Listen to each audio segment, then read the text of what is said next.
সবাই বলে তোমরা ছেলে মানুষ, ইয়ং জেনারেশনের পোলাপাইন, তোমাদের জীবনটা অনেক আনন্দের। কিন্তু তারা এটা বুঝে না, একটা ছেলের জীবন অনেক কষ্ট থাকে। একটা ছেলে ঘরে বসে থাকলে টাইম নষ্ট করতেছে, ঘর থেকে বাইরে হইলে ছেলে খারাপ হয়ে গেছে, আড্ডা শিখে গেছে।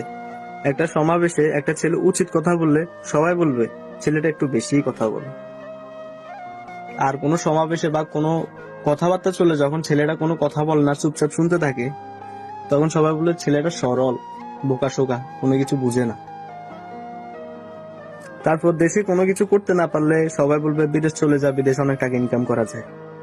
বিদেশ থেকে ফেরার সময় যদি মানে ভালো টাকা ইনকাম করে না আনতে পারেন, তখন সবাই বলবে এই কারণে তো বলছি দেশে থাক, দেশেও অনেক টাকা ইনকাম করা যায়।